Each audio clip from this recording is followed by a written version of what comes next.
So John, what are the factors which decide a refurbishment or a replacement? Basically, Hugo, it's whether the rot has set in. Okay.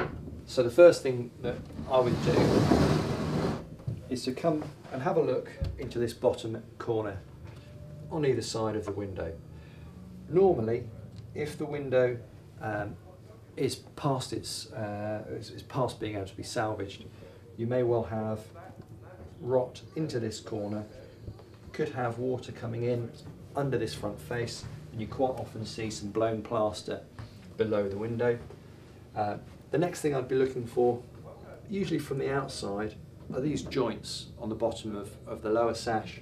You'll start to see from the inside, this joint has split. Normally some evidence of damage into this area, and once it's come inside, you know it's going to need some quite serious treatment. It's really about the economics of time spent on site doing these kind of repairs versus replacing either individual casements or, by the time you've got damage into this area, the whole window. If you're comparing a refurbishment versus a replacement, you're really comparing an item that's going to be lasting for 50, 60, 70 years, that will have double glazing, that will have all the draft proofing, that will have the ease of operation that we can build into a modern window. Once you were getting towards 30–40% in terms of the costs that you'd spend on refurbishment versus what you would spend on replacement, once you've gone above that 30–40%, I think you want to seriously be looking at getting a cost from us, because a refurbishment will only last a certain number of years. No matter how expert you are, no matter how carefully you apply modern paints and stains, you've had some rot in an area, inevitably within a few years that may well occur. If it's for your forever home, if you're in love with the house that you're in, the area that you're in, you've got to think, why spend the money on refurbishment now to then have to do it again and again and again in a few years? Why not look at replacement? So on a refurbishment, the level of guarantee that we're going to be able to provide is going to be a lot less than on a completely new window. Any company that does a refurbishment, you're really only looking at 3 to 5 years before more work has to be done. Okay. We're going to look at and discuss the window in front of us, which is an original Victorian bay window, and determine whether we should refurbish or replace. These windows are in pretty good condition generally, so I would say this was going to be a refurbishment rather than a replacement. Starting at the top, Hugo, we'd be looking at the pulleys in here. You can hear how dry they are. A new ball bearing actioned brass face plated pulley would go into there. New sash cords, we may need to increase the amount of weight, and you've got a narrow pocket there, so it dictates on the type of weight material that you're going to use, usually lead, to get the extra in for the double glazing. The parting bead, which is this bead that keeps the two windows apart, you'd put a flipper seal into there. It's about the only bit of plastic that you would use on a window in preference to timber, and it has two fins either side, forcing the two windows back apart from each other onto a seal, and that gives you much better sealing into there. The staff bead, which is this bead at the front, that all comes off so that we can get the windows in and out, and that would be replaced again with a timber bead, and that has a brush seal at the back. And that's going to improve the draft proofing element. You're going to end up with each window having a draft seal at the front and at the back, sealing up against your original sashes. But is it possible to actually double glaze this sash? You've two options. One is to replace this sash, all the timber is replaced and the glass. That's got some advantages in that obviously you renew what's there. You go for new, either softwood or hardwood.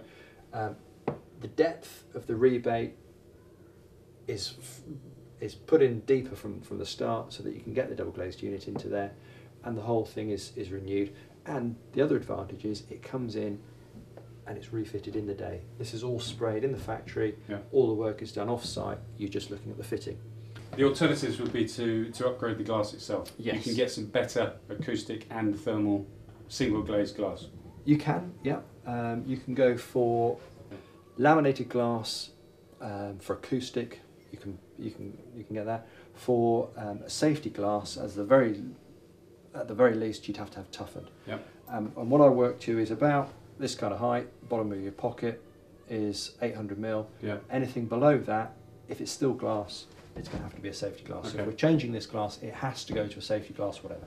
What about refurbishing the furniture? Because this is an original piece of furniture. It's very nice, but it's not really doing its job very well anymore, is it? So That's right. what would you recommend on the on new furniture? You can replace that with a reeded. That's the description of this knob at the end. That can go to a reeded, and this would originally have been brass. Okay.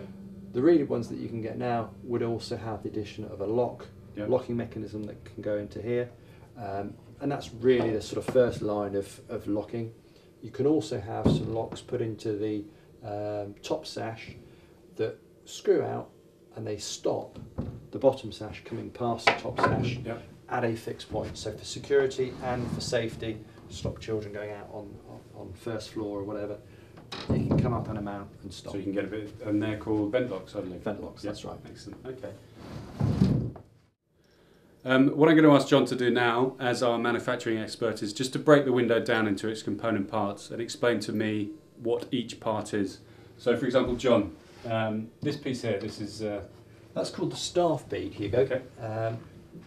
To get the window apart, if we want to do any maintenance or if we're replacing any of the components, this is the first item that has to come off.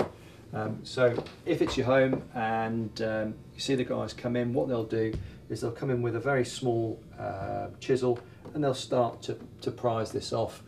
That'll come away, and once that's off, that allows the bottom sash to come into the room, and we can get to the cord, the side of the cord. We'll unscrew or unpin that cord, and that means the bottom sash can come away. So in a refurbishment, we'd be taking off the staff bead here. When we put the staff bead back, the new staff bead will, as a matter of course, always have draft proofing. That's right. So it'll have a draft proof brush that runs down the front of the new staff bead. It does.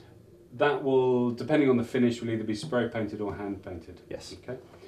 You mentioned earlier the sash cord, which is basically what holds the window to the weight. Is that correct? That's right. Inside this pocket, Yeah. and this is what makes it a box sash window as opposed to a spiral sash, you've got, on the other side of that, you can just hear the weights going to the top. And as we lift the window, obviously they're dropping down inside of here. This window is wobbling all over the place. By changing the staff bead, the sash cord, and the pulley, that's going to make this mechanism smoother. It's going to start making it smoother. Yeah. Okay. The next component that we want to look at is the parting bead. Yep. Staff bead, and the next one is the parting bead. And that bead actually is removable, and that has to come out before we can get the top sash into the room. And as we discussed earlier, when you change the staff bead on a full refurbishment, you're going to be putting in this is the only component that's plastic. That's right. And again, that's for the draft proofing and the security. Yes. Okay. The sash pulleys, they come in brass, various finishes, obviously, so we can supply those. Replacing those is easy because I can see here it's painted over, but you can unscrew them, you take them out, and you refit them. Okay.